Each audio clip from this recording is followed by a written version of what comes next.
हाय बच्चों पार्टी, मेरा नाम है Shubham Pathak. Welcome to the channel Shubham Pathak, जहां पे मैं आपको सोशल साइंस और बायोलॉजी पढ़ाती हूं। आज का हमारा लेक्चर बहुत ही धमाकेदार होने वाला है, हर एक बच्चे के लिए इंपॉर्टेंट होने वाला है। चाहे आप साइंस में अच्छे हो, चाहे आप साइंस में अच्छे नहीं हो, चाहे आपको साइंस में 60 नंबर लाने हैं, चाहे आपको साइंस में 100 में से 100 नंबर लाने हैं, लेकिन आज का लेक्चर आपके लिए होने वाला है बहुत ही ज्यादा जरूरी। क्योंकि ये कोई टाइम नहीं है एनसीईआरटी की रीडिंग लगाने का, ये कोई टाइम नहीं है किसी चैप्टर के बैठ के नोट्स बनाने का। इनफैक्ट अगर आपके नोट्स बने भी हुए हैं तो उन नोट्स को पढ़ने का भी अभी टाइम नहीं है। अभी टाइम है ऐसे सवाल करने का, सारे सवाल भी नहीं, ऐसे सवाल करने का जो एक्चुअली में हमारे पेपर में आने वाले हैं। और ऐसे सवालों को बोला जाता है most repeated previous year questions, यानी कि पिछले 10 सालों के अंदर बोर्ड एग्जाम्स में जो क्वेश्चन कई बार रिपीट हो चुके हैं उनके बहुत ज्यादा चांसेस होते हैं हमारे इस साल पेपर में आने के। और वही क्वेश्चंस मैं यहाँ पे लेके आई हूँ, 50 मोस्ट रिपीटेड क्वेश्चंस लेके आई हूँ। ऐसा ही केमिस्ट्री का भी लेक्चर आने वाला है, ऐसे ही फिजिक्स का भी लेक्चर आने वाला है। तो अभी तक चैनल को सब्सक्राइब नहीं किया है तो क्या कर रहे हो बुद्धू बच्चा पार्टी, कर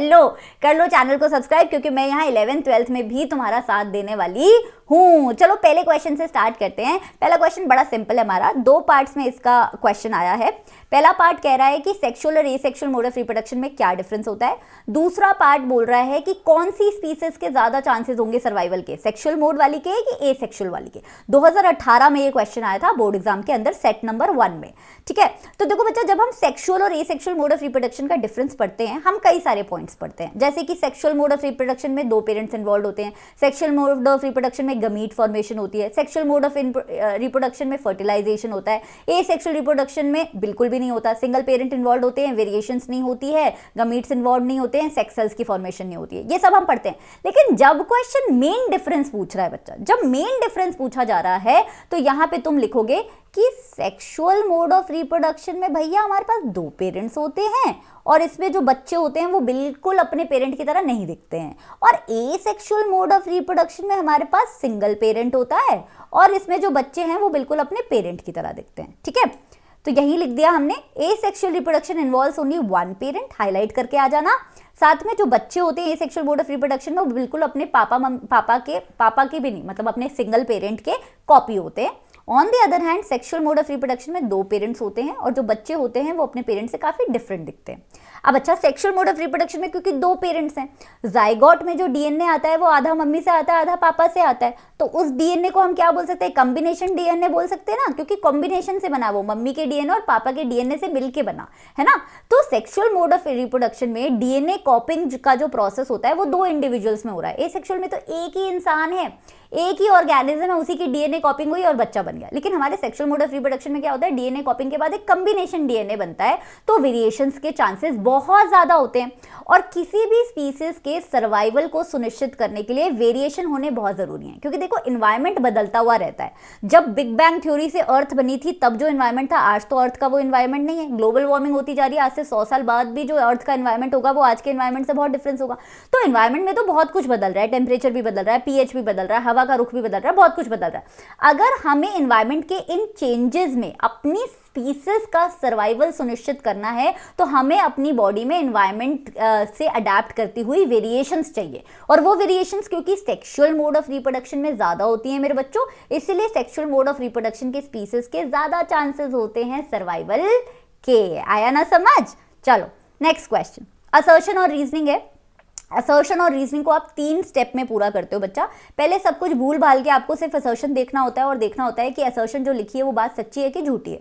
अगर असर्शन झूठा है तो आपका आंसर यहाँ पे ऑप्शन नंबर डी हो जाएगा। अगर असर्शन सच्चा है तो आपका आंसर ए बी सी में से कोई भी हो सकता है। ठीक है, दूसरा, जब स्टेप नंबर 1 पूरा हो गया, आपको पता चला असर्शन सच्चा है, अगर स्टेप नंबर 1 में असर्शन झूठा निकल गया कुछ और देखना ही नहीं है। स्टेप नंबर 1 असर्शन आपका सच्चा निकल गया, अब आपको स्टेप नंबर 2 पे जाना है, सब कुछ भूल भाल के रीजन देखना है कि रीजन बात सच्ची लिखी है कि नहीं। अगर रीजन झूठा है आपका आंसर क्या हो जाएगा, ऑप्शन नंबर सी हो जाएगा यहाँ पे। अगर रीजन भी सच्चा निकल गया, अब आपके पास 2 ही ऑप्शन बचे हैं, ऑप्शन नंबर ए और बी। ठीक है, तो स्टेप नंबर 1 स्टेप नंबर 2 किया। स्टेप नंबर 1 स्टेप नंबर 2 में जब असर्शन और रीजन दोनों ही सच्चे निकल जाएं तब आप स्टेप नंबर 3 पे जाते हो और देखते हो कि क्या रीजन अगर दुनिया में एग्जिस्ट नहीं करता तो असर्शन एग्जिस्ट करता कि नहीं करता। फॉर एग्जाम्पल मैं बोल रही हूँ orange is a fruit which is सार, मैं बोल रही हूँ कि ऑरेंजेस जो हैं खट्टे होते हैं। रीजन में मैं बोल रही हूँ कि प्लांट्स जो हैं दुनिया में एग्जिस्ट नहीं करते, है ना। तो असर्शन तो ठीक है लेकिन रीजन हमारा क्या है, गलत है। सेकंड स्टेप में हमें पता चल गया कि रीजन हमारा गलत है। अब चलो ये 3 फंडे हम यहाँ पे लगाते हैं। असर्शन हमें बोल रहा है कि वीना कावा जो है ऑक्सीजनेटेड ब्लड को कैरी करती है बॉडी पार्ट से। बिल्कुल भी नहीं। ऑक्सीजनेटेड ब्लड होता है ऑक्सीजन वाला ब्लड। ऑक्सीजन वाला ब्लड बॉडी पार्ट्स में लेके जाती है आपकी आयोटा, जो बाद में जाके बहुत सारी ब्रांचेस में बढ़ जाती है, renal artery and all of that, लेकिन मेन जो हमारी ब्लड वेसल है वो है आयोटा। वीना कावा on the other hand deoxygenated blood यानी कि कार्बन डाइऑक्साइड वाले ब्लड को लेके आती है। जब वो नीचे वाले बॉडी पार्ट से लाती है तो उसे इंफीरियर वीना कावा बोलते हो, जब वो हेड वाले बॉडी पार्ट से लेके आती है तो उसे सुपीरियर वीना कावा बोलते हो। ठीक है, so the right answer here is going to be option number D कि असर्शन बिल्कुल सरासर क्या है मेरे बच्चों, गलत है। ठीक है जी, गलत है। नेक्स्ट क्वेश्चन पे चलते हैं। थर्ड क्वेश्चन है कि गस्टेटरी रिसेप्टर्स बता दो हमारी बॉडी में कहाँ मिलेंगे और ऑल्फैक्टरी रिसेप्टर्स बता दो हमारी बॉडी में कहाँ मिलेंगे। अच्छा, मैं पहले बताना चाहूंगी कि रिसेप्टर सेल्स क्या होते हैं।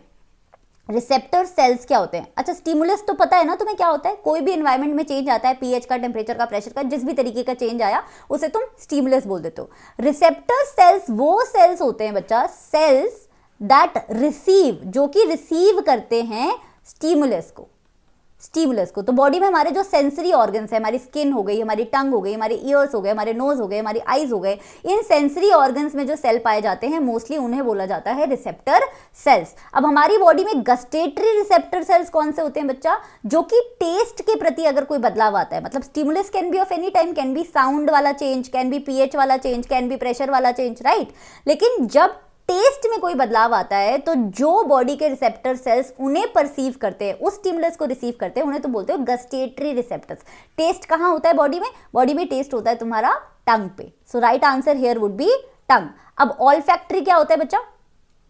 ऑल्फैक्टरी रिसेप्टर्स कौन से होते हैं? ऑल्फैक्टरी रिसेप्टर्स होते हैं वो वाले सेल्स जो आपके नोज में होते हैं, है ना, नेसल पैसेज में होते हैं। तो नोज हो गया हमारा यहाँ पे, राइट, और नेसल कैविटी हो गई यहाँ पे, और टंग हो गया gustatory receptor. Now second question है कि ए और बी यहाँ पे आपको फिल इन द ब्लैंक्स करने हैं। यहाँ पे बच्चा दिया हुआ है डेंड्राइट, एक आप देखते हो न्यूरॉन। पहली बात तो आपको पता है रिसेप्टर सेल से इन्फॉर्मेशन कौन लेके जाता है हमारे ब्रेन तक? न्यूरॉन्स लेके जाते हैं। और फिर कौन से न्यूरॉन्स होते हैं जो ब्रेन से या स्पाइनल कॉर्ड से इन्फॉर्मेशन लेके आते हैं हमारे? वो होते हैं मोटर न्यूरॉन्स। तो न्यूरॉन्स का तो खेल है। अब न्यूरॉन्स का हम जब डायग्राम देखते हैं तो कुछ इस तरीके का डायग्राम होता है ना, इस तरीके का डायग्राम होता है। तो सबसे पहले तो इन्फॉर्मेशन आती है डेंड्राइट पे, डेंड्राइट के बाद जाती है इन्फॉर्मेशन हमारी सेल बॉडी पे जहाँ पे न्यूक्लियस और साइटोप्लाज्म होता है, फिर जाती है एक्सॉन पे, और एक्सॉन के बाद जो इन्फॉर्मेशन है स्टिमुलस की वो जाती है नर्व्स के एंडिंग पे। तो option number A here would be, fill in the blank number A would be cell body and B will be your axon. Axon, ठीक है, this is your right answer. Next, name the hormone secreted by following along with one function each. ये 2018 में question आया था, लेकिन उससे पहले 2012 में भी आ चुका है, तो 2 बार रिपीट हो चुका है पिछले 10 सालों में। अब ये बोल रहे हैं कि एक फंक्शन बता दो थायराइड का। अच्छा, क्वेश्चन में 2 चीजें पूछी, हाफ मार्क्स का है। हार्मोन भी बताओ कौन सा सिक्रीट होता है और फंक्शन भी बताओ। तो थायराइड कौन सा हार्मोन सिक्रीट करता है? T3 या T4। अगर आपको T3 T4 नहीं लिखना तो आप सिंपल लिख सकते हो थायरॉक्सिन। पिट्यूटरी कौन सा हार्मोन सिक्रीट करता है? काफी सारे हार्मोन सिक्रीट करता है, लेकिन जो मेन हार्मोन सिक्रीट करता है उसका नाम है ग्रोथ हार्मोन, है ना, ग्रोथ हार्मोन। पैनक्रियाज कौन से हार्मोन सिक्रीट करते हैं भाई? पैनक्रियाज सिक्रीट करते हैं, यहाँ पे दिया हुआ है, इंसुलिन। एक इसके साथ ग्लूकागन भी सिक्रीट करता है बच्चा, लेकिन वो सिलेबस में शायद नहीं दिया हुआ है, तो तुम इंसुलिन ही याद कर लो।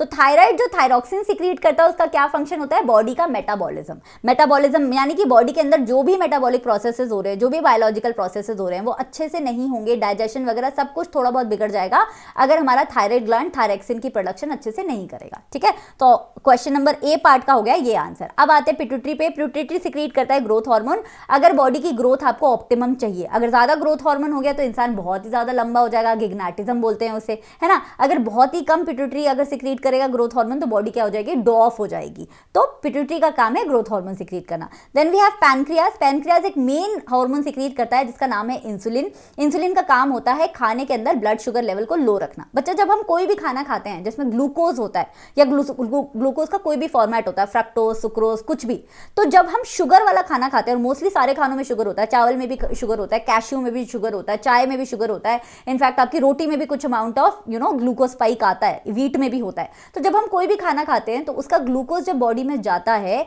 तो एकदम से बॉडी के अंदर, खून के अंदर ग्लूकोज की मात्रा ज्यादा होती है, लेकिन उसकी मात्रा बहुत ज्यादा ना हो, हमारी बॉडी फंक्शन अच्छे से करे, इसके लिए काम आता है इंसुलिन। लेकिन कई बार क्या होता है कि बॉडी में इंसुलिन का प्रोडक्शन कम होने लग जाता है, तब इंसान को बोलते हैं कि डायबिटीज हो गई या हाई शुगर हो गया आपको, तब उन्हें इंसुलिन की या तो गोलियां खानी पड़ती हैं या इंजेक्शन लेना पड़ता है। ठीक है, तो ये हो गया आपका आंसर।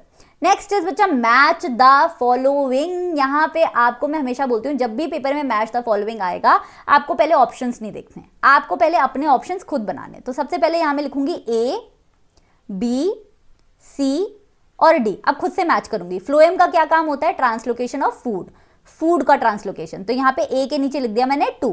बी, नेफ्रॉन क्या होता है बच्चा? नेफ्रॉन काम करता है एक्सक्रीशन में, तो यहां पे मैंने लिख दिया 1।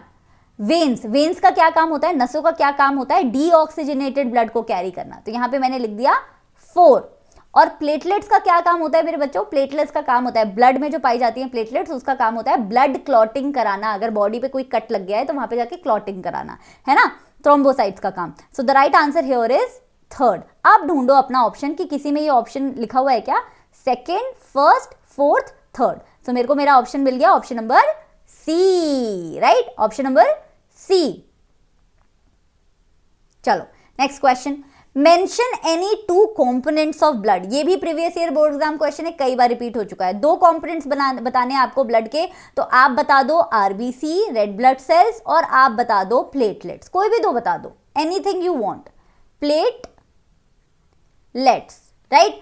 Trace the movement of oxygenated blood in the body. Oxygenated blood कहां आता है? ऑक्सीजनेटेड ब्लड जो है सबसे पहले ऑक्सीजनेटेड ब्लड लंग्स से जाता है आपका लेफ्ट आर्ट्रियम में, लेफ्ट आर्ट्रियम से जाता है लेफ्ट वेंट्रिकल में, लेफ्ट वेंट्रिकल से जाता है आयोटा में, आयोटा से जाता है पूरे बॉडी पार्ट्स में। ठीक है, यही होता है ना मूवमेंट। लंग्स से आया ऑक्सीजनेटेड ब्लड, लंग्स के आसपास जो कैपिलरी थी वहां से गया लेफ्ट आर्ट्रियम, लेफ्ट आर्ट्रियम से गया लेफ्ट वेंट्रिकल, और लेफ्ट वेंट्रिकल से फिर गया आयोटा में, और आयोटा से गया आपका पूरी की पूरी बॉडी में।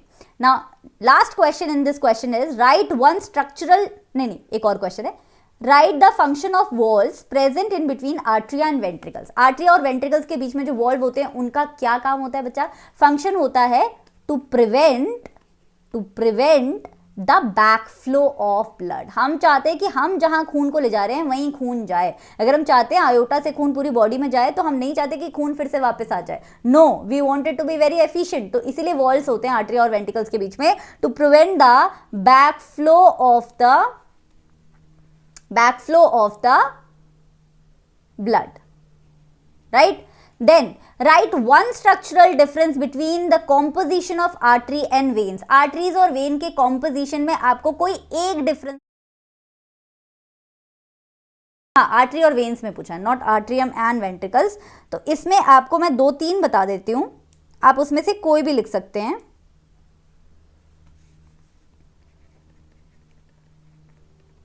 यहां पे आर्टरीज, यहां पे वेन्स। आर्टरीज जो होती हैं उनमें वॉल्स नहीं होते हैं, मोस्टली उनमें वॉल्स नहीं होते हैं, इनमें जो हैं वॉल्स होते हैं। आर्टरीज जो हैं मोस्टली कैरी करती हैं ऑक्सीजनेटेड ब्लड, मोस्टली ऑक्सीजनेटेड यानी कि ऑक्सीजन वाले ब्लड को कैरी करती हैं। एक ही एक्सेप्शन है बच्चा इसमें, एक्सेप्शन का नाम है आपकी पल्मोनरी आर्टरी, पल्मोनरी आर्टरी। तो अगर असर्शन एंड रीजनिंग में आए all arteries carry oxygenated blood तो वो गलत है, क्योंकि पल्मोनरी आर्टरी है हमारी। ये मोस्टली जो है डीऑक्सीजनेटेड ब्लड कैरी करती हैं, लेकिन इसका भी एक एक्सेप्शन है बच्चा, एक्सेप्शन का नाम है pulmonary Wien, pulmonary vein, right. आया समझ? चलो next question, define excretion. Excretion का क्या मतलब होता है भाई? यहीं पे लिख देती हूं। एक्सक्रीशन की डेफिनेशन क्या होती है? ऐसा प्रोसेस, एक प्रोसेस है एक्सक्रीशन, जैसे रेस्पिरेशन वगैरह है, ऐसा प्रोसेस जिससे कि बॉडी में जो भी वेस्ट प्रोडक्ट बनते हैं, तो बॉडी के अंदर जो भी प्रोसेस होता है उसे हम बोलते हैं metabolic. So the process by which metabolic waste, metabolic word यहां पे नहीं भी लिखोगे तो वे पूरे मार्क्स मिलेंगे। The process by which metabolic waste is eliminated, eliminated का मतलब बॉडी से हम निकाल के उसे बाहर फेंकते हैं, from the body of an organism, from the body of an organism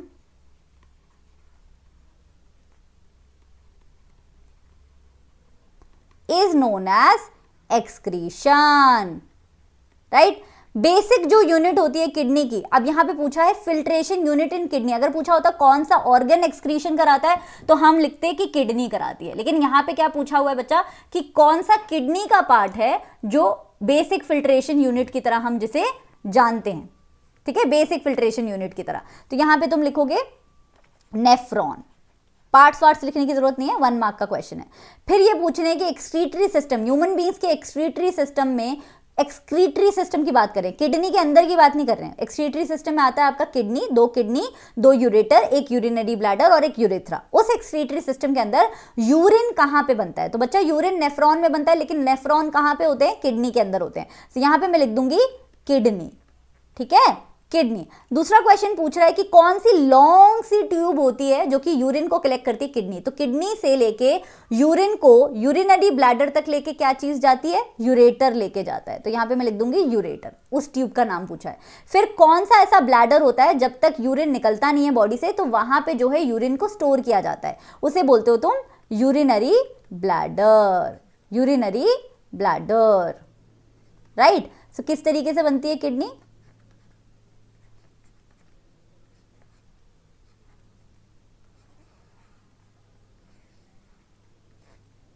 ये हो गई 2 किडनी, ये हो गए 2 यूरेटर, यहां पे हो गया यूरिनरी ब्लैडर और यहां पे हो गया यूरेथ्रा, राइट। चलिए next, select the mismatched pair. आपको बताना है कि कौन सा पेयर करेक्टली मैच नहीं है। यहाँ पे दिए हुए हैं ग्लैंड्स और ग्लैंड के द्वारा सिक्रीट किए हुए हार्मोन। तो नीचे से अगर शुरू करें तो थायराइड ग्लैंड थायरॉक्सिन सिक्रीट करता है, बिल्कुल सही बात है। ओवरी से एस्ट्रोजन प्रोड्यूस होता है, बिल्कुल सही बात है। टेस्टिस से टेस्टोस्टेरोन प्रोड्यूस होता है, बिल्कुल सही बात है। एड्रेलिन ग्लैंड से प्रोड्यूस होता है, पिट्यूटरी से होता है growth hormone. So the right answer here is mismatched pair है हमारा option number A. Next question, name the following part in the diagram. Name the following part, मैं यहाँ पे मार्क करना भूल गई हूँ लेकिन मैं मार्क कर देती हूँ। I am gonna mark this part, सारे ही बता देती हूँ, A B C D E. तो ए क्या है बच्चा, ए है आपका वजाइना जिसे बर्थ कैनाल भी बोला जाता है। बी है आपका सर्विक्स जो बिल्कुल वजाइना के ऊपर होता है। सी है आपका यूट्रस, तो यहाँ पे मैंने लिख दिया यूट्रस।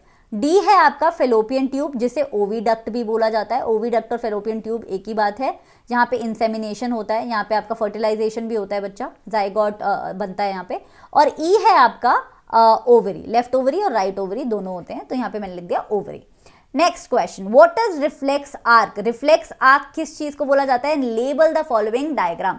तो रिफ्लेक्स आर्क वो पाथवे होता है, सबसे छोटा पाथवे। जब हमें एक स्टिमुलस मिलता है और उस स्टिमुलस को हम रिसीव करते हैं तो वो रिसीव्ड स्टिमुलस नर्वस सिस्टम तक जाके और नर्वस सिस्टम से वापस आके इफेक्टर सेल्स को टारगेट करने में जो पूरा का पूरा टाइम लगता है और पूरा का पूरा उसमें वन प्लेस टू अनदर हमारे पास वो इन्फॉर्मेशन कैरी होती है, उसे तुम बोलते हो reflex arc. So reflex arc is nothing but the shortest pathway for an impulse या फॉर अ स्टिमुलस बोल सकते हो तुम, to travel from the receptor organ via central nervous system. For example यहाँ पे देखो स्टिमुलस क्या है, स्टिमुलस ये है कि अभी तक हमारे हाथ ने गर्म पैन को नहीं छुआ था तो हमारे हाथ के आसपास वाली जो हवा थी या जो भी एटमॉस्फेयर था वो क्या था, ठंडा था। लेकिन जैसे ही हमने गर्म प्लेट को छुआ तो हमारी स्किन के अंदर जो थर्मो रिसेप्टर्स थे उन्हें समझ आ गया कि भाई कोई बहुत गर्म चीज छुई है। अब इस इंपल्स को, इस स्टिमुलस को कैरी किया जाएगा और ये चीजें, ये इंफॉर्मेशन जाएंगी पहले सेंसरी न्यूरॉन। सेंसरी न्यूरॉन किसके पास प्रेजेंट होते हैं, sensory organ. Sensory organ organ यहाँ पे कौन सा था, स्किन।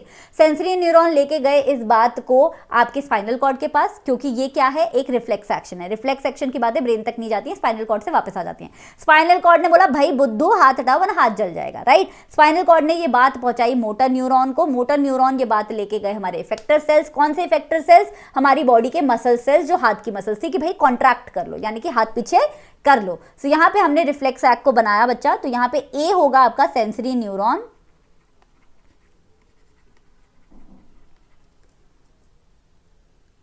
हाँ। यहां होगा बी होगा आपका स्पाइनल कॉर्ड, सी होगा आपका मोटर न्यूरॉन, और डी होगा यहां पे effector cells, right. This is your reflex act. Okay जी, next question, label the following diagram. Again मैं आपको सारी लेबलिंग बता देती हूँ बच्चा। यहाँ पे है पार्ट ए, फिर ये है पार्ट बी, फिर ये है पार्ट सी, ये है पार्ट डी। जल्दी से करते हैं लेबलिंग। हमारा ए क्या है बच्चा, ए है टफ कैपिलरीज, जिसे बोला जाता है ग्लोमेरुलस, यहाँ पे होती है अल्ट्रा फिल्ट्रेशन। बी क्या है, बी है हमारा बोमन कैप्सूल, बोमन कैप्सूल के अंदर होता है आपका ग्लोमेरुलस, है ना, बोमन कैप्सूल। यहाँ पे अल्ट्रा फिल्ट्रेशन हुई ग्लोमेरुलस में, फिर चला गया फिल्ट्रेट हमारा लूप ऑफ हेनले में, loop of Henle. So option number C क्या है, लूप ऑफ हेनले, या फिर जैसे प्यार से हम एनसीईआरटी में बोलते हैं tubule, nothing but tubule. Tubule से फिर बाद में अल्ट्रा फिल्ट्रेशन के बाद, सिक्रीशन के बाद हमारा जब यूरिन बन जाता है, तो यूरिन जाता है आपका पार्ट नंबर डी में, which is your collecting duct, collecting duct. So this is your labelling. चलिए next question, name the following part. बच्चा ये भी कर लेते हैं, बहुत ज्यादा इंपॉर्टेंट है। फीमेल एनाटॉमी थोड़ी इजी है, मेल एनाटॉमी थोड़ी डिफिकल्ट है।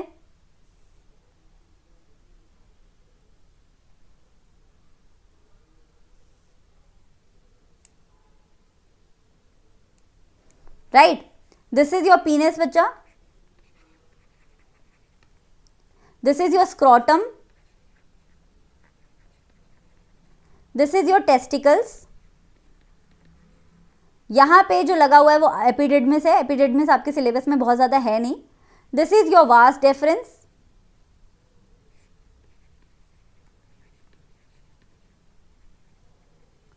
And yes this is it, this is what you have to learn. चलो next question, describe the function of ovary, oviduct and uterus. हमारी फीमेल रिप्रोडक्टिव सिस्टम के 3 parts का इन्होंने यहाँ पे फंक्शन पूछा हुआ है, और साथ में ये पूछा हुआ है 2018 का क्वेश्चन, अगेन 2 बार आ चुका है पिछले 10 सालों में, और पूछा हुआ है कि ब्रीफ में बता दो कि प्लासेंटा का स्ट्रक्चर कैसा होता है और प्लासेंटा का फंक्शन क्या होता है। ठीक है, तो सबसे पहले ओवरी, ओविडक्ट और यूट्रस की बात कर लेते हैं। ओवरी क्या होता है बच्चा, हमारे पास 2 ओवरीज होती हैं, एक लेफ्ट ओवरी होती है, एक राइट ओवरी होती है। ओवरी का काम होता है कि यहाँ पे एग फर्टिलाइजेशन, एग मैच्योर होता है। हमारी बॉडी में एग प्रोड्यूस कहां पे होता है, ओवरी में। ओवरी के 2 फंक्शन है, इसे primary reproductive system, primary reproductive organ बोलते हैं फीमेल रिप्रोडक्टिव सिस्टम का। तो 2 मेन फंक्शन क्या है, एक तो एग का प्रोडक्शन, दूसरा एस्ट्रोजन एंड प्रोजेस्टेरॉन का फंक्शन, है ना, जो हमारे फीमेल सेक्स हार्मोन्स है। तो ये हो गया ओवरी। फिर ओविडक्ट, ओविडक्ट को प्यार से हम फलोपियन ट्यूब भी बोलते हैं। हमारी जो ओवरीज होती हैं वो बिल्कुल ओविडक्ट से कनेक्टेड होती हैं। यहाँ पे फर्टिलाइजेशन होता है बच्चा, स्पर्म जाता है यहाँ पे, अगर यहाँ पे एग पड़ा हुआ होता है तो स्पर्म जाके उसे मैच्योर करने की, फर्टिलाइज करने की कोशिश करता है, और यहाँ पे जाइगोट भी बनता है। ठीक है, साथ में इसका एक और फंक्शन है कि ओविडक्ट कनेक्ट करता है आपका यूट्रस से आपके ओवरीज को। थर्ड इज यूट्रस बच्चा, uterus helps to nourish the fertilised ovum that will develop into foetus. Uterus के अंदर क्या होता है कि अभी जो जाइगोट बन गया, वो जाइगोट की सिचुएशन में तो हम बॉडी से बाहर नहीं आता ना, बेबी आता है बेबी के फॉर्म में, है ना। बेबी बनते हुए जो एम्ब्रियो की पूरी डेवलपमेंट होती है वो होती है आपकी यूट्रस के अंदर, और यूट्रस के ही अंदर प्लासेंटा से बच्चा कनेक्टेड होता है, जिससे मदर की बॉडी से न्यूट्रिशन मिलता रहता है बच्चे को। अब हमारा पार्ट नंबर बी जो था इस क्वेश्चन का, यही था कि प्लासेंटा क्या होता है। पहली बात तो स्ट्रक्चर डिस्कस कर लेते हैं। तो placenta is a disc shape का एक स्ट्रक्चर होता है, जो यूट्रिन वॉल में लगा हुआ होता है और एम्ब्रियो से कनेक्टेड होता है। ये मदर की बॉडी से न्यूट्रिशन और ऑक्सीजन को उठा के बच्चे तक पहुंचाता है। ठीक है, so oxygen and nutrient from the mother body is transfer to the foetus through blood vessels. Placenta के अंदर बहुत सारी ब्लड वेसल्स होती हैं, through placenta. It helps to remove waste. अब बच्चे की बॉडी में जो वेस्ट प्रोड्यूस होता है वो वेस्ट बच्चे की बॉडी से प्लासेंटा के थ्रू मम्मी के ब्लड में जाता है और फिर मम्मी की बॉडी से फ्लश आउट होता है। तो वेस्ट प्रोडक्शन जो है वो भी मम्मी तक पहुंच गया और मम्मी की बॉडी का न्यूट्रिशन और ऑक्सीजन जो है बच्चे तक पहुंच गया, ऑल थ्रू योर प्लासेंटा। बाकी जो चीजें इसमें लिखी हैं that is not in your syllabus, the chorion and ये सब, ये जो है आपके क्लास 12th के लेवल का है। You just have to remember इतना सा part, this part you have to remember, ठीक है। Next question, nervous and hormonal system together perform control and coordination in human beings, justify the statement। हमारे human beings के अंदर control and coordination के लिए सिर्फ एक सिस्टम नहीं होता है बल्कि दो सिस्टम होते हैं। एक होता है हमारा नर्वस सिस्टम, एक होता है हमारा हार्मोनल सिस्टम। ये क्वेश्चन आया था 2019 में और हमें यहाँ पे देना है जस्टिफिकेशन। जस्टिफिकेशन मतलब ये बात ऑलरेडी सच्ची है, बस हमें पॉइंट्स लिखने हैं इस बात को प्रूव करने के लिए। तो हम पॉइंट्स क्या लिखेंगे, यहाँ मैंने 5 पॉइंट्स दे दिए, बाई चांस ये क्वेश्चन इस साल जो है आपके लिए 5 मार्क्स में आ जाए। सबसे पहले आप लिखोगे हाँ जी ये बात सच्ची है कि nervous system controls and coordinates along with the hormonal system. क्यों होता है ऐसा बच्चा, क्योंकि ह्यूमन बींग्स की बॉडी जो है बहुत बड़ी होती है और इसमें जो है कोऑर्डिनेशन के लिए बहुत सारी चीजें होती हैं। हमारी जो नसें होती हैं वो हमारे बॉडी के एक एक कॉर्नर तक नहीं पहुंच पाती। देखो हमारी जो नसें होती हैं वो मेन ऑर्गन से तो कनेक्टेड होती हैं, लेकिन ऑर्गन्स के अंदर भी तो सेल्स होते हैं ना। ऑर्गन्स के अंदर भी तो बहुत सारे डीप सीटेड सेल्स होते हैं जिनके आसपास कोई नसें नहीं होती बल्कि सिर्फ सेल्स होते हैं। तो उन डीप सीटेड सेल्स तक हमारी नसें नहीं पहुंच पाती हैं, इसलिए सिर्फ हमारे control and coordination nervous system पर डिपेंड नहीं कर सकता है। लेकिन at the same time nervous system जो है जल्दी रिस्पॉन्स लेता है। तो क्योंकि हम ऐसे एनिमल्स हैं, ह्यूमन बींग्स आर एनिमल्स, हम ऐसे एनिमल्स हैं जिन्हें क्विक रिस्पॉन्स भी चाहिए, तो हम सिर्फ हार्मोनल सिस्टम पे भी डिपेंड नहीं रह सकते, क्योंकि हार्मोनल सिस्टम काम तो करता है, सारे सेल्स तक अपनी बातें लेके जाता है। केमिकल मैसेंजर्स होते हैं हार्मोन्स जो सारे सेल्स तक अपनी बातें लेके जाते हैं, मतलब जिन भी सेल्स में उन्हें अपनी बातें पहुंचानी होती हैं, लेकिन वो बहुत धीरे एक्ट करते हैं, है ना। तो इसीलिए hormonal control is based on a feedback mechanism that tells the body to either pace up. एक फीडबैक मैकेनिज्म होता है, जब हमारी बॉडी में कोई हार्मोन ज्यादा सिक्रीट हो जाता है तो बॉडी मैल फंक्शन करने लगती है। जब बॉडी मैल फंक्शन करने लगती है तो ब्रेन के पास इंफॉर्मेशन जाती है, हाइपोथैलेमस जो हमारा प्रिंसिपल ग्लैंड है उसके पास इंफॉर्मेशन जाती है और फिर वहां से एक फीडबैक मिलता है कि भाई इस पर्टिकुलर हार्मोन को थोड़ा सा कम कर दो। सो हमारा हार्मोनल सिस्टम फीडबैक मैकेनिज्म पे काम करता है, इसलिए बहुत स्लो काम करता है। और नर्वस सिस्टम की एक ड्रॉबैक ये है कि उसकी बातें सारे सेल्स और सारे कॉर्नर ऑफ द बॉडी तक नहीं पहुंच पाती हैं। इसीलिए हमें एक कॉम्प्लीमेंट्री सिस्टम चाहिए जिसमें नर्वस सिस्टम और हार्मोनल सिस्टम दोनों मिलके काम करते हैं, ठीक है जी। Next question, pancreatic juices have dash for the breakdown of fat. जो हमारे पैनक्रियास से जूसेस आते हैं स्मॉल इंटेस्टाइन के ड्यूडेनम में जब पढ़ते हैं तो पैनक्रियाटिक जूसेस में बहुत सारी चीजें होती हैं। उसमें से कौन सी चीज है, कौन सी ऐसी एंजाइम है जो फैट के ब्रेकडाउन में हेल्प करती है बच्चा? न्यूक्लियेसेस करती है न्यूक्लिक एसिड के लिए, प्रोटीएज करती है प्रोटीन एसिड के लिए, अमाइलेज करती है अमाइनो एसिड्स के लिए, लेकिन हमारी जो लाइपेस है वो करती है breakdown of the fat, emulsification of the fat. Emulsification का मतलब breakdown of the fat. Fat किस में बनता है? फैट कन्वर्ट होता है आपका फैटी एसिड में, इसके छोटे पार्ट को बोलते हो फैटी एसिड, प्लस साथ में बोलते हो ग्लिसरॉल, ठीक है, तो उसमें कनेक्टेड होता है। चलो 2019 का एक और क्वेश्चन करते हैं, distinguish between pollination and fertilisation. आपको लग रहा होगा सेल्फ पॉलिनेशन और क्रॉस पॉलिनेशन के बीच में डिफरेंस आता है। यहाँ पे गूगली दे दी थी बोर्ड एग्जाम में, पूछा था पॉलिनेशन और फर्टिलाइजेशन के बीच में क्या है डिफरेंस। साथ में क्वेश्चन का एक सेकंड पार्ट भी है कि फर्टिलाइजेशन, फ्लावर के अंदर फर्टिलाइजेशन कहाँ होती है ये भी बताओ, और फिर बोला है कि एक लेबल डायग्राम बनाओ पिस्टिल का। तो सबसे पहले पॉलिनेशन और फर्टिलाइजेशन की डेफिनेशन लिखेंगे हम कि पॉलिनेशन क्या होता है। पॉलिनेशन में होता है कि पॉलन ग्रेन्स एंथर से उठ के स्टिग्मा तक पहुंचते हैं, that is your pollination. Fertilisation में क्या होता है कि मेल गमीट और फीमेल गमीट मिलके जाइगोट बनाते हैं। तो ये तो हो गई डेफिनेशन। पॉलिनेशन एक्सटर्नल प्रोसेस है, आपका एंथर जो है एक्सटर्नली एक्सपोज्ड होता है ना। फर्टिलाइजेशन इंटरनली होता है, ओव्यूल के अंदर होता है। पॉलिनेशन जो है फर्टिलाइजेशन से पहले होता है। अगर पॉलिनेशन नहीं होगा तो फर्टिलाइजेशन नहीं हो पाएगा। Fertilisation on the other hand बाद में होता है पॉलिनेशन के। पॉलिनेशन एक फिजिकल प्रोसेस है भाई, यहाँ से एंथर से पॉलन ग्रेन उठ के स्टिग्मा तक पहुंचे, this is a physical process, है ना, देख पा रहे हो आप।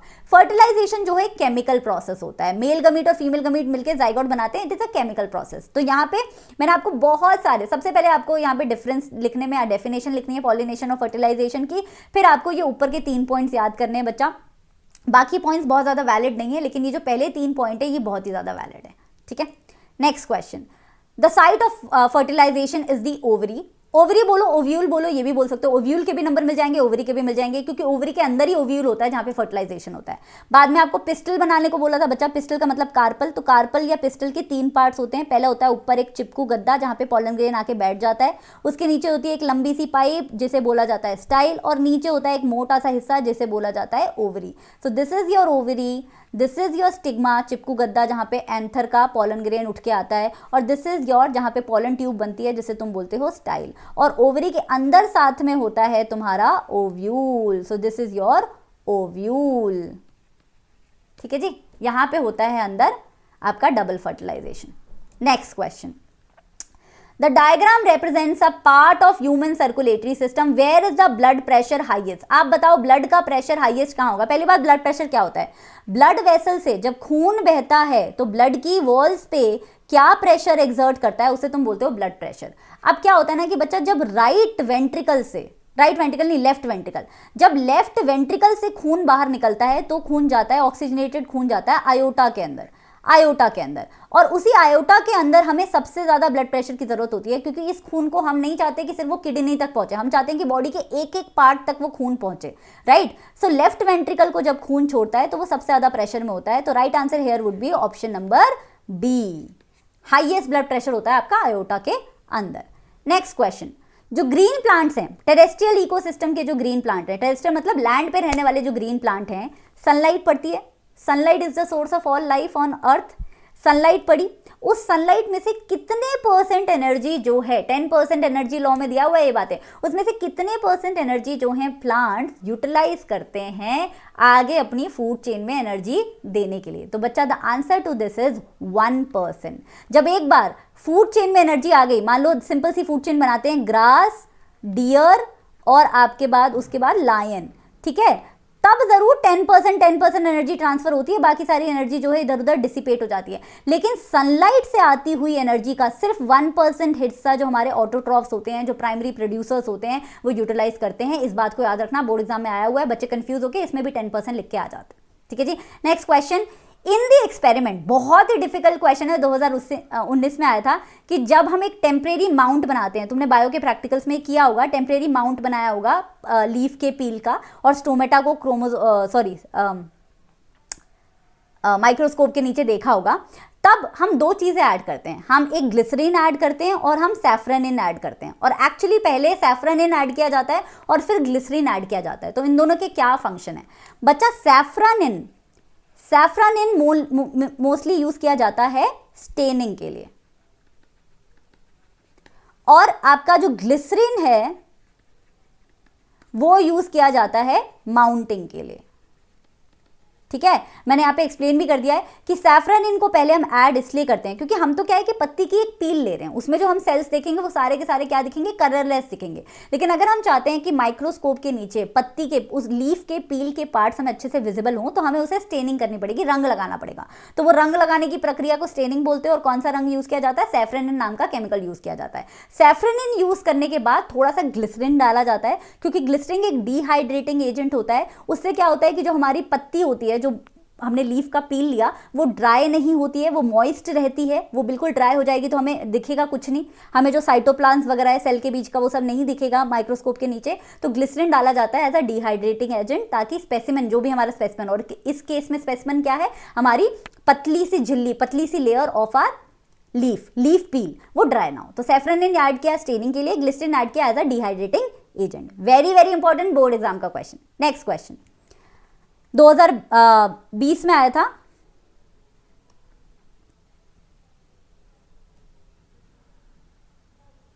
एक सेकेंड रुकना, हाँ 2020 में आया था। Why is there a difference between the breathing rate of aquatic and terrestrial animals? Aquatic animals जो जिस रेट पे ब्रीदिंग करते हैं और जो terrestrial animals जिस रेट पे ब्रीदिंग करते हैं, उसमें डिफरेंस क्या होता है? और सेकंड पार्ट में पूछा हुआ है कि ह्यूमन रेस्पिरेटरी सिस्टम का एक डायग्राम बना दो जिसमें pharynx, trachea, lungs, alveolar sac and diaphragm वगैरह तुमने दिखाया हुआ है। सबसे पहले क्वेश्चन का आंसर देते हैं बच्चा कि जो एक्वेटिक एनिमल्स होते हैं वो भी ऑक्सीजन पे जिंदा रहते हैं, टेरेस्ट्रियल एनिमल्स भी ऑक्सीजन पे जिंदा रहते हैं। एक्वाटिक एनिमल्स जो हैं वो पानी में से अपने ऑक्सीजन को निकालते हैं। अब पानी में क्या होता है कि dissolved form of oxygen is always less, dissolve form of oxygen is always less than the atmospheric oxygen. Atmosphere में ऑक्सीजन की कैपेसिटी या फिर टेंडेंसी पाया जाने की कैपेसिटी ज़्यादा होती है, पानी में डिजोल्व फॉर्म में कम होती है। तो वहीं क्या होता है, क्योंकि उन्हें बॉडी के लिए ऑक्सीजन चाहिए तो, लेकिन पानी से ऑक्सीजन बहुत कम मात्रा में मिल पा रहा है, तो वो क्या करते हैं, जल्दी जल्दी जल्दी जल्दी रेस्पिरेशन करते हैं ताकि कंसर्न्ड अमाउंट ऑफ ऑक्सीजन उनकी बॉडी में पहुंच सके। तो this is because amount of O2 in water is very small in comparison with the amount of O2 in the air. एक सेकेंड देना मुझे।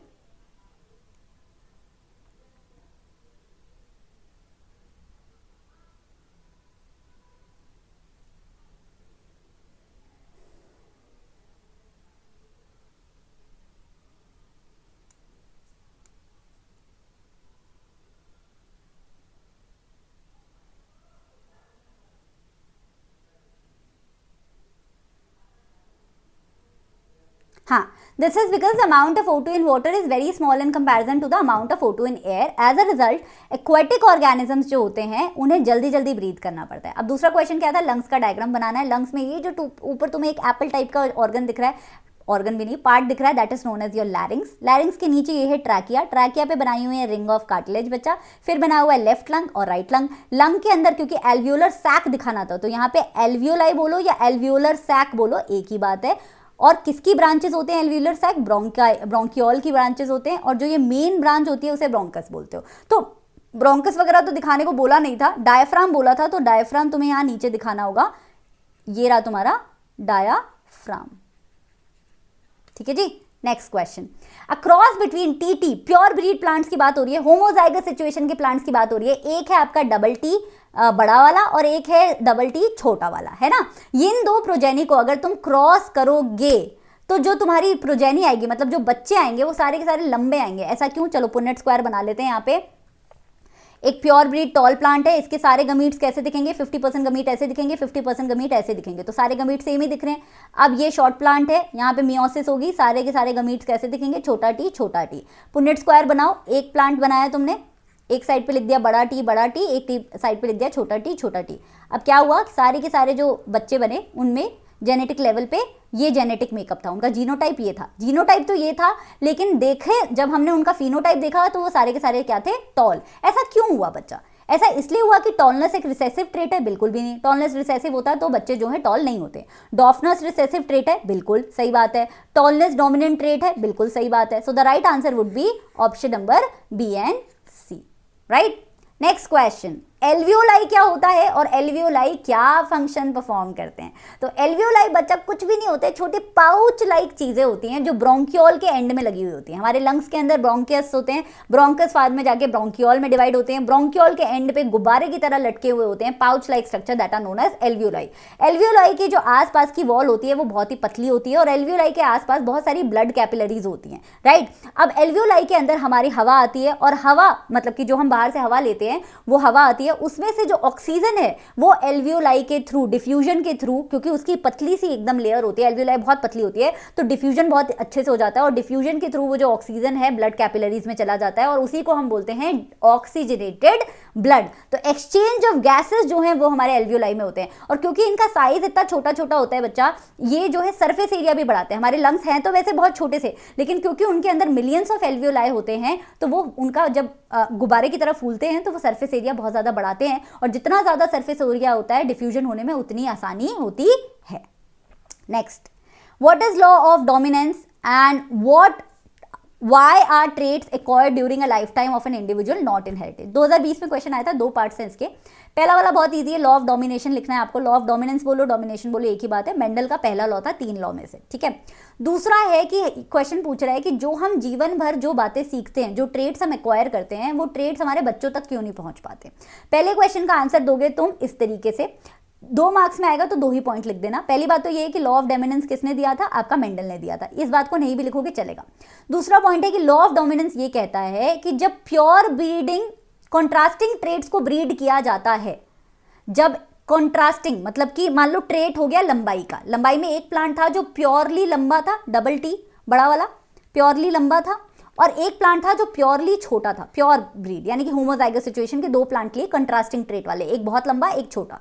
जब आप इन्हें ब्रीड करते हो तो नेक्स्ट जनरेशन के अंदर सिर्फ एक ही ट्रेट अपने आप को एक्सप्रेस कर पाता है, और जो ट्रेट अपने आप को एक्सप्रेस कर पाता है उसे तुम बोलते हो डोमिनेंट ट्रेट। जो ट्रेट अपने आप को एक्सप्रेस नहीं कर पाता है ऐसी सिचुएशन में उसे तुम बोलते हो रिसेसिव ट्रेट। रिसेसिव ट्रेट को अगर अपने आप को करना है एक्सप्रेस तो उसे होमोजाइगस सिचुएशन में करना पड़ेगा। मतलब कि टॉल प्लांट तो ये भी टॉल हो जाएगा और ये भी टॉल हो जाएगा, राइट। होमोजाइगस में तो टॉल होगा ही होगा, हेटेरोजाइगस में भी टॉल होगा, लेकिन छोटा वाला जो है ना वो सिर्फ और सिर्फ डॉफ हो पाएगा इस सिचुएशन में।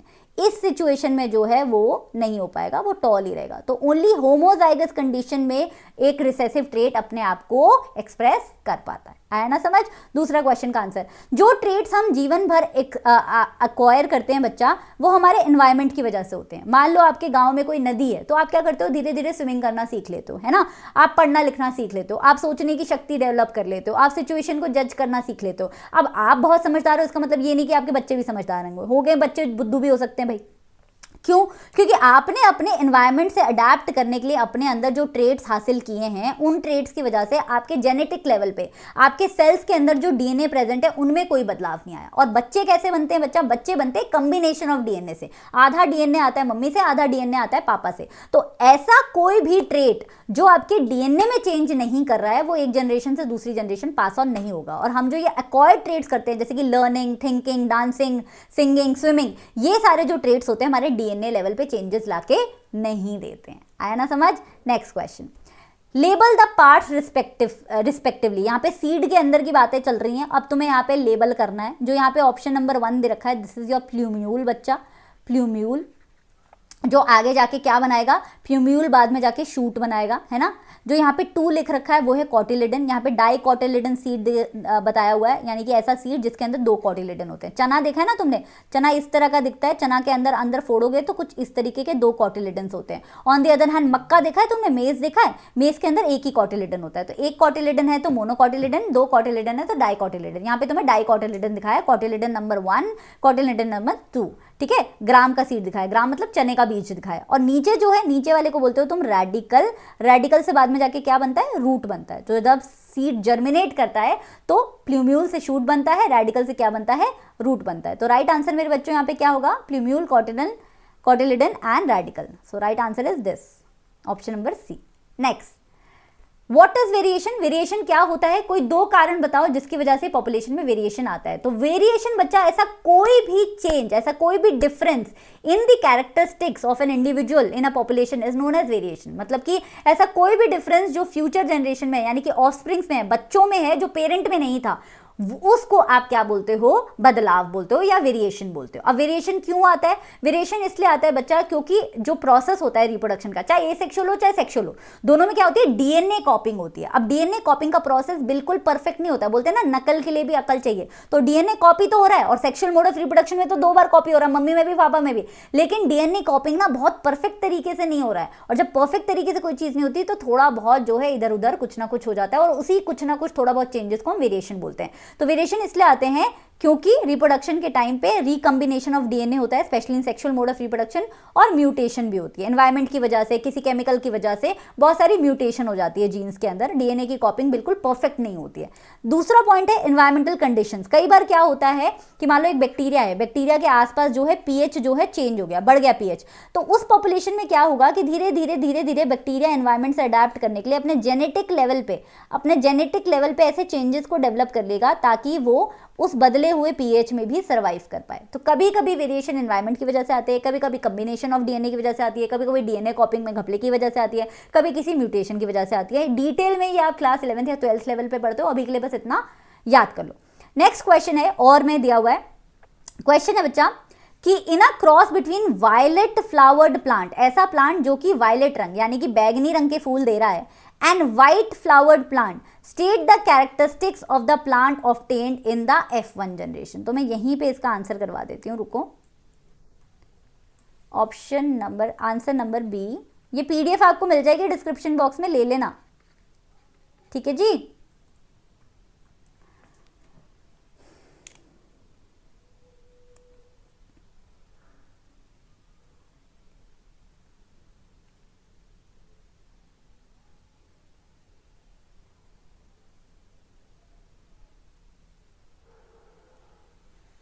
तो बच्चा जो पर्पल कलर होता है ना, purple colour of flower is dominant, purple colour of the flower is what dominant, and white colour is what your recessive. ये बात आपको पता होनी चाहिए, मेंडल पढ़ना इसीलिए जरूरी है, ठीक है। ये रिसेसिव ट्रेट होता है और ये क्या है, डोमिनेंट होता है। अब यहाँ पे क्या दिया है, क्रॉस हुआ वायलेट फ्लावर्स में और व्हाइट फ्लावर्स में, तो जो कैरेक्टरिस्टिक्स आएंगी प्लांट में F1 प्रोजेनी में वो क्या आएंगे, कैरेक्टरिस्टिक का मतलब फिनोटाइप पूछा हुआ है, तो फिनोटाइप क्या होगा, F1 progeny would be all, law of dominance क्या करता है, ये सारी क्या होंगे, would be all purple in colour, तो यहाँ पे हमने लिख दिया पर्पल, क्योंकि पर्पल क्या है, डोमिनेंट है। दूसरा क्वेश्चन क्या पूछ रहा है, F1 जनरेशन में अगर F1 जनरेशन को सेल्फ पॉलिनेट किया, मान लो ये है पर्पल कलर, बड़ा P है आपका पर्पल, छोटा P है आपका वाइट, ठीक है, this is your purple, this is your white. तो जो F1 जनरेशन बनी वो तो सारी बनी बड़ा P छोटा P।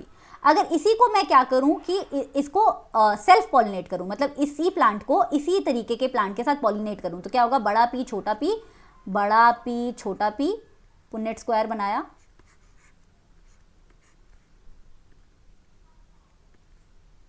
बड़ा P बड़ा P, बड़ा P बड़ा P और छोटा P है,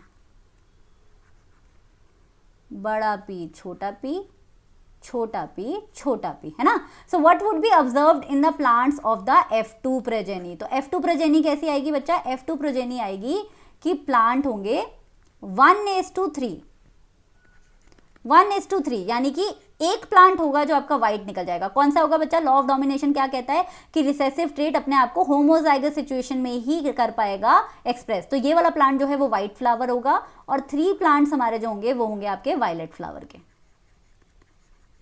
right. If 100 plants are produced in F2 generation, then how many plants will show the recessive trait? 100 के 4 भाग करो, 25, 25, 25, 25। अभी यहाँ हमें क्या पता चला कि 3 भाग वायलेट होंगे और 1 भाग व्हाइट फ्लावर होगा, तो कितने प्लांट होंगे जिनमें रिसेसिव ट्रेट देखने को मिलेगा, 25 प्लांट्स, 25 प्लांट्स। आया समझ कैसे करते हैं इस तरीके के क्वेश्चन।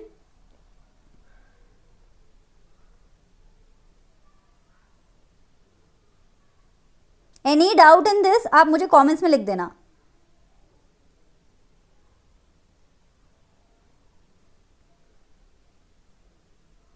ठीक है, 25 प्लांट्स कैसे आए, क्योंकि 4 पार्ट्स में हमने 100 को डिवाइड किया, एक पार्ट व्हाइट फ्लावर था, 3 पार्ट्स जो है वायलेट फ्लावर्स थे।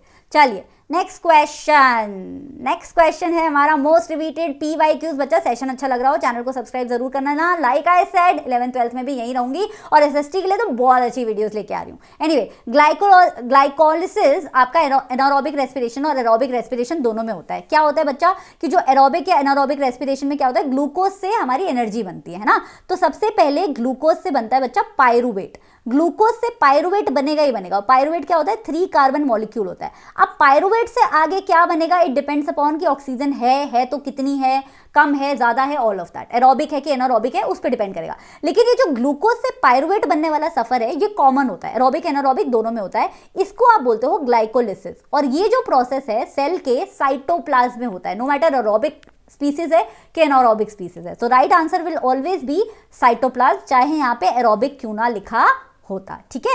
अगर एरोबिक रेस्पिरेशन हो रहा है तो ग्लाइकोलिसिस के बाद वाला स्टेप, पायरुवेट से जो एनर्जी बनने वाला स्टेप है वो माइटोकॉन्ड्रिया में होता है, बाकी एनारोबिक वाला आपको याद नहीं करना है, ठीक है ना। Next, Which of the following flowers will have higher possibility of self pollination? Self pollination क्या होता है बच्चा, जब एक ही फूल में दोनों सेक्सेस प्रेजेंट होते हैं तो उसी फूल के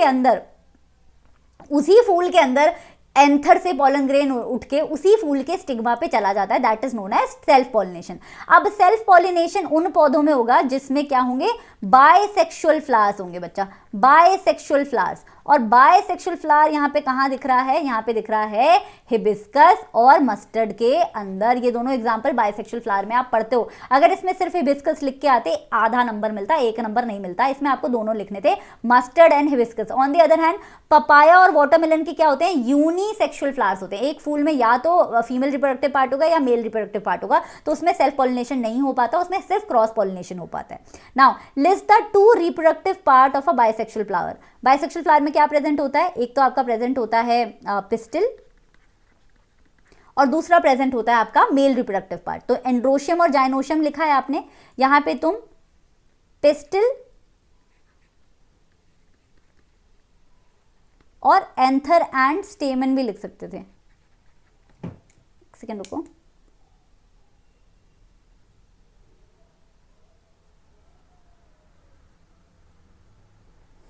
हाँ स्टेमन भी लिख सकते हैं, एंथर लिखने की जरूरत नहीं है, एंथर जो है स्टेमन का ही पार्ट हो जाता है। तो पिस्टिल लिखो, कार्पेल बोलो, एक ही बात है।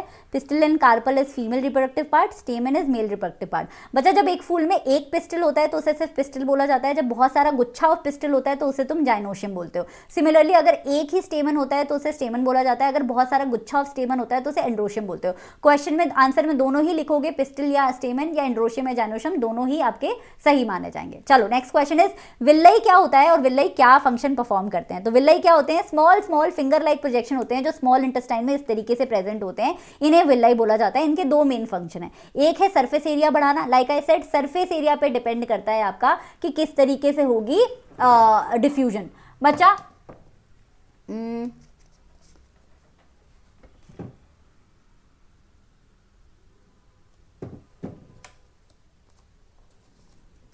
आओ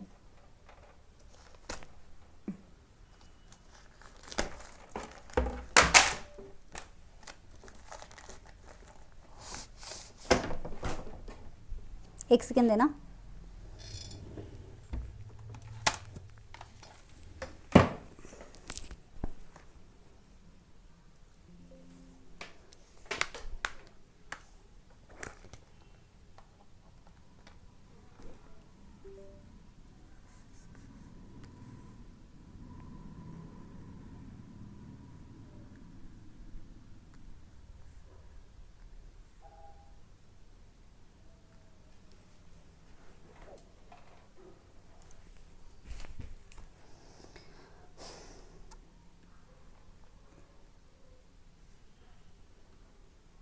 हाँ जी, अगर मैं आपको बोलूं कि डिफ्यूजन ज़्यादा इसमें होगा कि डिफ्यूजन ज़्यादा इसमें होगा, तो आप बोलना डिफ्यूजन ज़्यादा इसमें होगा, क्योंकि इसका सरफेस एरिया इसके सरफेस एरिया से बहुत ज़्यादा बड़ा है। तो स्मॉल इंटेस्टाइन बहुत पतली सी पाइप होती है, इसलिए उसमें सरफेस एरिया बढ़ाने के लिए फिंगर लाइक प्रोजेक्शंस होते हैं जो सिलेंड्रिकल शेप के होते हैं और सरफेस एरिया बढ़ाते हैं। तो इनके दो मेन काम है, एक तो सरफेस एरिया बढ़ाओगे और दूसरा जो है अब्जॉर्प्शन करोगे। इनके नीचे जैसे हमारे एल्वियोलाई के नीचे ब्लड कैपिलरीज होती हैं, वैसे ही इनके नीचे ब्लड कैपिलरीज होती हैं और वो सारा का सारा डाइजेस्टेड फूड लेके अपने सेल्स में पहुंच जाती हैं। अब सेल्स में आया बच्चा डाइजेस्टेड फूड, न्यूट्रिशन से आ गया सारा का सारा ग्लूकोज, यानी कि डाइजेस्टेड फूड से ग्लूकोज आ गया और हमारा रेस्पिरेशन से क्या आ जाता है, ऑक्सीजन आ जाता है। तो सेल में जाके फिर क्या होती है आपकी रेस्पिरेशन होती है, मतलब ब्रीद किया हमने तो ऑक्सीजन आ गई सारे सेल्स में, और हमने जब ये विल्लई के थ्रू और ब्लड के थ्रू हमारे पास आ गया खाना, तभी तो खाने की ऑक्सीडेशन होगी, तभी तो एरोबिक रेस्पिरेशन होगी, खाना होना भी जरूरी है। तो वो सेल्स में खाना कौन पहुंचाता है, विल्लई की मदद से ज़्यादा खाना एब्जॉर्ब हो पाता है और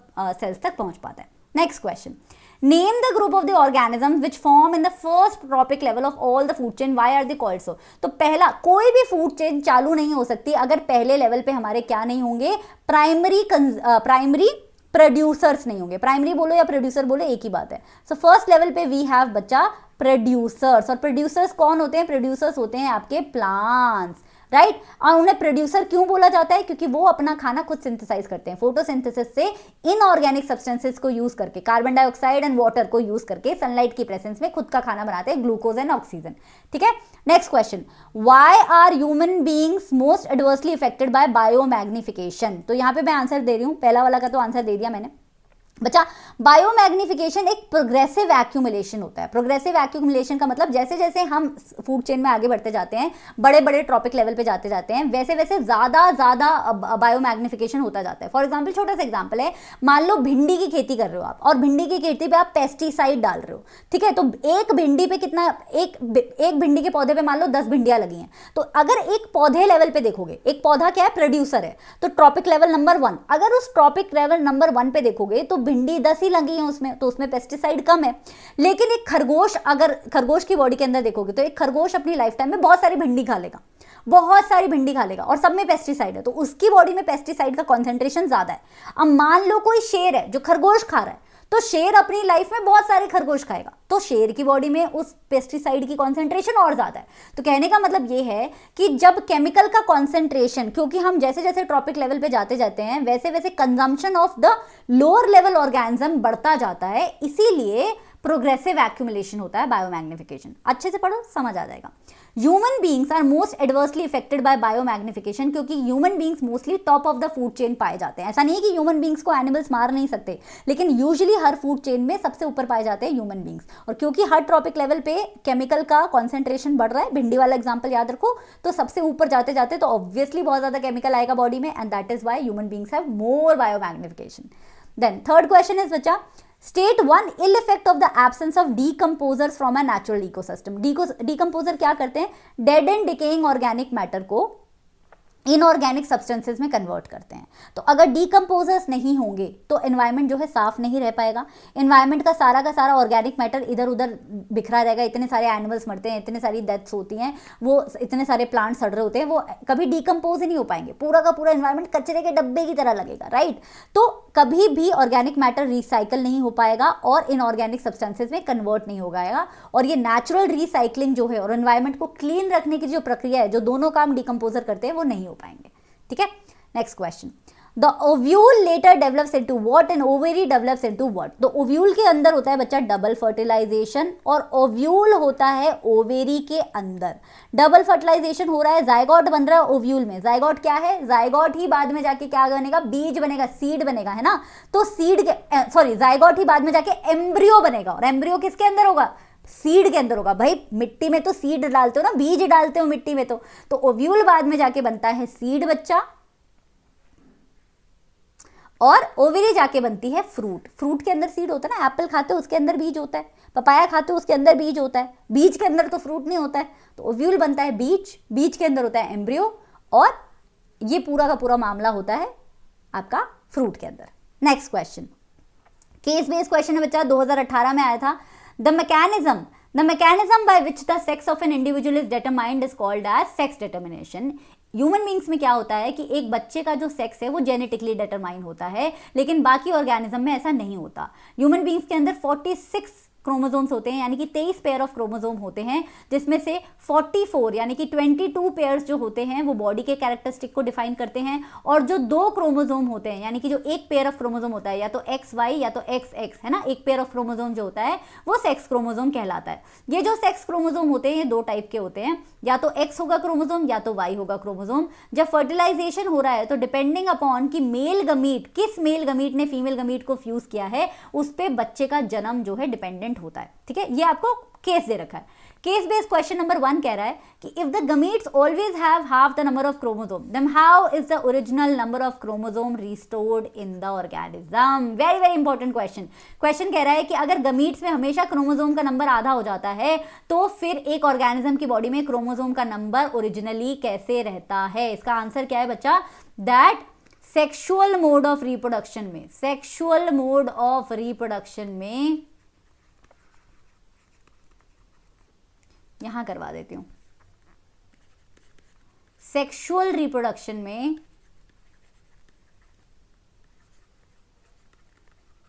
दो पेरेंट्स होते हैं, right.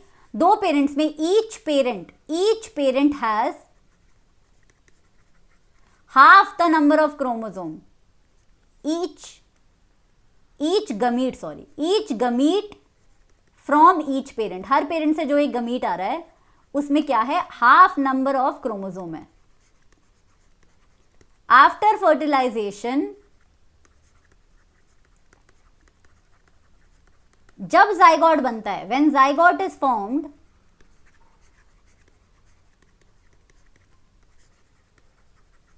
it has original number of chromosome as the species। यानी कि अगर मैं बोलूं मम्मा और मैं बोलूं पापा, तो यहां पे आए 23 क्रोमोसोम और यहां पे आए 23 क्रोमोसोम। जब जाइगोट बना तो फिर उसमें कितने क्रोमोसोम हो गए बच्चा? 46 क्रोमोसोम, राइट। सो इस तरीके से सेक्सुअल रिप्रोडक्शन में हम क्या करते हैं कि original number of chromosome restore होता है। देन क्वेश्चन नंबर ए ये था बी, मैंने देखा नहीं question number A, sorry. Question number A है why is a pair of sex chromosome in human beings called a mismatched pair in terms of type and size. Mismatched pair, एक pair of sex chromosome को mismatch pair इसलिए बोलते हैं क्योंकि आदमियों में जो क्रोमोसोम होता है वो एक्स वाई फॉर्म में होता है, इसमें जो है होमोजाइगस सिचुएशन नहीं है, एक एक्स है एक वाई है, तो ऑलरेडी मिसमैच हो गया। और साइज भी इसमें छोटा होता है, जो वाई क्रोमोसोम होता है उसकी आधी टांग नहीं होती है एक्स क्रोमोसोम की तरह, इसलिए उसे वाई क्रोमोसोम बोलते हैं हम। उसकी जो शेप होती है उसमें आधी टांग नहीं होती है, इसलिए उसका साइज भी छोटा होता है। थर्ड क्वेश्चन है name two animals whose sex is not genetically determine, explain the process of their sex determination. कोई ऐसे दो एनिमल्स बताओ जिनका जो सेक्स है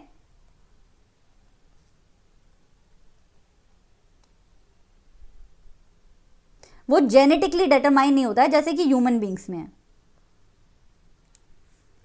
सो मैं दो एग्जाम्पल बता रही हूं बच्चा, उसका रट्टा मार लेना तुम। एक है आपका स्नेल, एक है आपका अर्थवॉर्म, और अगर एक पूरी वो चाहिए फैमिली चाहिए तो वो है आपकी रेप्टाइल्स। ठीक है। Then with the help of a flow chart show how sex is genetically determined in human beings. तो इसको हम कैसे करेंगे, फ्लो चार्ट कैसे बनाएंगे, हमें पुन्नट स्क्वायर बनाना है। इसमें मम्मी पापा का डायग्राम बना के आने की जरूरत नहीं है। कई बच्चे क्या करते हैं पूरी लेडी पूरा ह्यूमन बींग बनाने लगते हैं, पूरी लेडी पूरा और पूरा मैन। नहीं, यहां पे लिखा हमने मदर, यहां पे लिखा फादर। मदर में क्या होता है एक्स एक्स क्रोमोसोम होते हैं, फादर में एक्स वाई क्रोमोसोम होते हैं। जब मियोसिस होती है तो मदर में 50% जो हैं इस तरीके के गमीट्स बनते हैं और बाकी के 50% भी गमीट्स जो हैं इस तरीके के बनते हैं, यानी कि सारे गमीट्स एक्स कैरी कर रहे होंगे। फादर में क्या होता है कि या तो गमीट्स एक्स कैरी कर रहे होते हैं 50%, या तो जो गमीट्स हैं वो वाई कैरी कर रहे होते हैं 50%। तो अब क्या होता है जब बेबी बनना होता है तो ऐसी पॉसिबिलिटी होती है, फादर के क्रोमोसोम को हम ऊपर रखेंगे, यहाँ पे एक्स, यहाँ पे वाई, यहाँ पे मदर के क्रोमोसोम। तो बच्चे के क्या होते हैं क्रोमोसोम इस तरीके से दिखते हैं, या तो एक्स एक्स, या तो एक्स वाई, या तो एक्स एक्स, या तो एक्स वाई। तो 50% पॉसिबिलिटी है लड़की होने की, 50% पॉसिबिलिटी है लड़का होने की। इट ऑल डिपेंड्स अपॉन कौन से फादर के स्पर्म ने मदर के एग को फर्टिलाइज किया है, क्योंकि मदर के सारे एग एक्स एक्स से कैरी कर रहे हैं, फादर का स्पर्म या तो एक्स कैरी करेगा या वाई कैरी करेगा, right. Next question, match the column आ गया।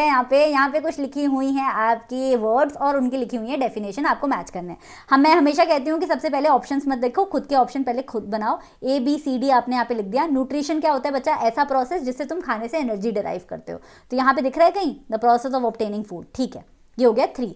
सिंथेसिस अभी छोड़ देते हैं। ग्रोथ क्या होता है बच्चा, ग्रोथ होता है जिसमें साइज सेल का या तो नंबर बढ़ता है या तो सेल का साइज बढ़ता है, तो ऑप्शन नंबर 1 दिख रहा है मुझे, यहाँ पे लिख दिया 1। ट्रांसपोर्ट क्या होता है, जब चीज को एक जगह से दूसरी जगह ले जाते हो तो उसे ट्रांसपोर्ट कहते हैं। तो जब मटेरियल मूव होता है या तो सेल के अंदर या ऑर्गेनिज्म के अंदर तो उसे तुम बोलते हो ट्रांसपोर्ट। तो ऑप्शन नंबर डी हो गया यहाँ पे 2, सॉरी ग्रोथ आना था 1। सो अब यहाँ पे अपने आप क्या आ जाएगा 4 आ जाएगा। सिंथेसिस क्या होता है, ये वाली डेफिनेशन खुद से, मुझे सिंथेसिस का मतलब भी नहीं पता था, मेरे को आंसर मिल गया 3 4 1 2। 3 4 1 2 इज ऑप्शन नंबर डी। ऐसे ऑप्शन एलिमिनेट करते हैं, ठीक है, नहीं भी आता है आंसर तो आंसर बन जाता है, बस 2-3 चीजें आनी चाहिए। चलो अब अर्थवॉर्म का एक्सक्रीटरी ऑर्गन क्या होता है, नेफ्रॉन होता है क्या, बिल्कुल भी नहीं। नेफ्रॉन होता है हमारी किडनीज के अंदर। ह्यूमन बींग्स का excretory unit, not even organ, excretory unit earthworm के अंदर 2 होते हैं एक्सक्रीशन के लिए। एक होता है स्किन, लेकिन आपके ऑप्शन में स्किन दिया नहीं हुआ है। दूसरा होता है nephridia. So the right answer here is nephridia. Then match the column फिर से आ गया बच्चा।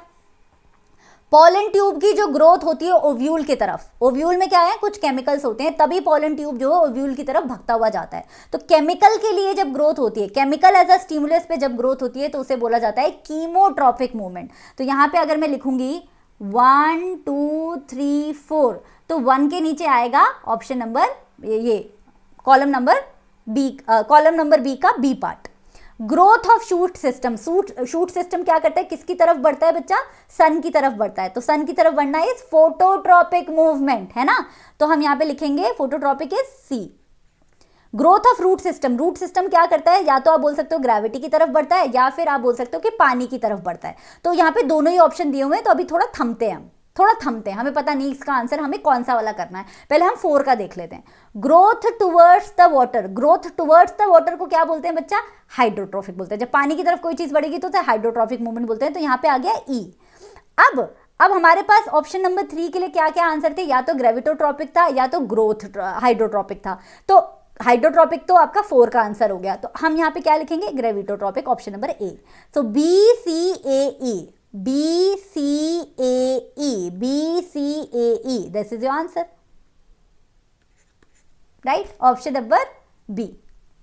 Next, right the function of following. बच्चा बाय द वे आप मुझे इंस्टाग्राम पे भी फॉलो कर सकते हो, ये हमारा स्टडीज का अकाउंट है, सोशली शुभम नाम का अकाउंट है। Don't forget to follow. Class 11th और 12th से रिलेटेड भी बहुत सारी रील्स वहाँ पे आती रहती हैं, सो यू कैन फॉलो। नहीं, जीट और जेई और नीट से रिलेटेड भी बहुत कुछ आएगा। Anyway, fore brain, mid brain, hind brain का फंक्शन पूछा हुआ है। फोर ब्रेन होता है आगे वाला मस्तिष्क, जो हमारा सर दुखता है सबसे ज्यादा यही दुखता है। मिड ब्रेन होता है बीच वाला, हाइंड ब्रेन होता है पीछे वाला। मिड ब्रेन का काम होता है फोर ब्रेन और हाइंड ब्रेन के बीच में समझौता करवाना। फोर ब्रेन का काम होता है सारा का सारा लॉजिक देखना। इसीलिए जब ज्यादा काम कर लो तो सर दुखने लगता है आगे वाले पार्ट में। क्यों? क्योंकि सारी थिंकिंग, सारी लॉजिकल आर्ग्यूमेंट, सारी की सारी मेमोरी कहाँ पे स्टोर्ड है? फोर ब्रेन में। हाइंड ब्रेन में क्या होता है? हाइंड ब्रेन के 2 इंपॉर्टेंट पार्ट होते हैं कि एक तो वो कनेक्टेड होता है आपका रीढ़ की हड्डी से, है ना, हमारी स्पाइनल कॉर्ड से, तो ये भी बहुत एक इंपॉर्टेंट पार्ट है। और हाइंड ब्रेन आपके रिफ्लेक्स एक्शन में भी काम करता है स्पाइनल कॉर्ड के साथ मिलके। तो यहाँ पे मैं लिख रही हूँ फोर ब्रेन, जिसका सबसे बड़ा हिस्सा होता है सेरिब्रम, वो मेमोरी भी देखता है, विजुअल भी देखता है, लॉजिक भी देखता है, स्पीच भी देखता है, इमोशंस भी देखता है। मिड ब्रेन का काम होता है रिफ्लेक्स एक्शन, रिफ्लेक्स मूवमेंट के बारे में थोड़ा सा ध्यान देना। और दूसरा काम होता है कि फोर ब्रेन और हाइंड ब्रेन के बीच में रिस्पॉन्सेज को इधर से उधर करना। हाइंड ब्रेन के 3 पार्ट्स होते हैं, एक होता है पॉन्स, एक होता है मेडुला और एक होता है सेरिबिलम। सेरिबिलम वो पार्ट होता है जो अल्कोहल की वजह से सबसे ज्यादा इंपैक्ट होता है, क्योंकि सेरिबिलम बॉडी का पोस्चर कंट्रोल करता है और स्पीच कंट्रोल करता है। तो जैसे ही हम ज्यादा अल्कोहल कंज्यूम कर लेते हैं, सेरिबिलम पे इफेक्ट आ जाता है और हम लड़खड़ाने लगते हैं। मेडुला ऑब्लोंगाटा क्यों होता है? क्योंकि मेडुला ऑब्लोंगाटा के जस्ट नीचे हमारी वर्टिब्रल कॉलम यानी कि हमारी स्पाइनल कॉर्ड चालू हो जाती है। तो जो रिफ्लेक्स एक्शंस होते हैं वो स्पाइनल कॉर्ड के साथ साथ मेडुला वाले पार्ट से भी कनेक्टेड होते हैं। और पॉन्स का काम होता है सिर्फ रिले करना सिग्नल्स को हाइंड ब्रेन और फोर ब्रेन के बीच में। नेक्स्ट, यहाँ पे तुम्हें बाइनरी फिजन दिखाया हुआ है, लेकिन कौन से ऑर्गेनिज्म का बाइनरी फिजन दिखाया हुआ? अमीबा तो नहीं है, ये प्लेन से हो रहा है, ये लॉन्जिट्यूडनल प्लेन से हो रहा है। This is your Leishmania, this is your option number D, Leishmania का बाइनरी फिजन दिखाया हुआ है। Next question, find the incorrect statement. 4 statement है, तुम्हें सबसे गलत वाली स्टेटमेंट बतानी है। ऑप्शन नंबर ए कह रहा है कि प्लांट्स जो वेजिटेटिव प्रोपगेशन से पैदा होते हैं वो उन पे फूल आ जाते हैं, फ्रूट्स भी आ जाते हैं earlier than those produced by the seed. जो बीज से पौधे प्रोड्यूस होते हैं, सेक्सुअल फर्टिलाइजेशन से प्रोड्यूस होते हैं, उनसे जल्दी फूल और फ्रूट आ जाते हैं आपके वेजिटेटिव प्रोपगेशन वाले पौधों से।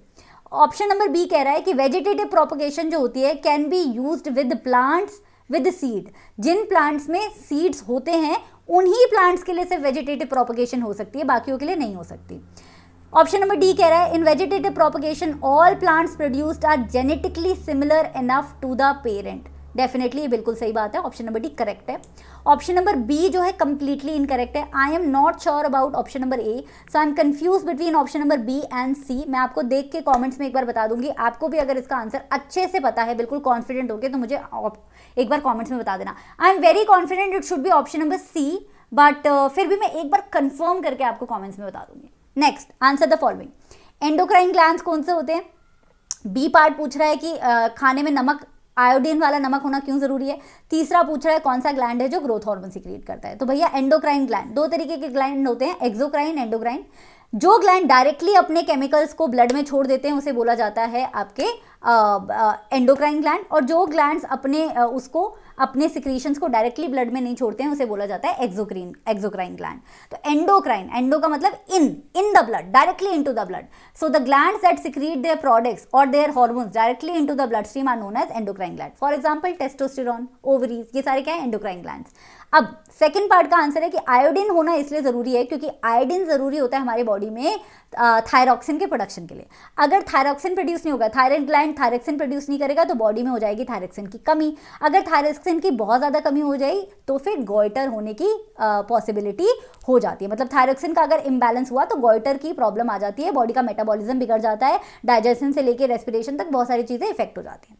तीसरा पार्ट था क्वेश्चन का कि ग्रोथ हार्मोन कौन सिक्रीट करता है? भैया पिट्यूटरी ग्लैंड सिक्रीट करता है। ज्यादा हो गया गिग्नाटिज्म, कम हो गया dwarfism. Next question, name the following parts in the following. तो मैं following parts in the diagram. मैं सारे पार्ट्स बता देती हूँ। ये जो यहाँ पे सबसे पहले जहाँ पे इम्पल्स आता है वो है बच्चा डेंड्राइट। सो सबसे पहले जो इलेक्ट्रिकल इम्पल्स है वो डेंड्राइट पे आएगा। डेंड्राइट के बाद जाएगा आपका सेल बॉडी पे, सेल बॉडी पे, तो यहाँ पे लिख दिया मैंने 2।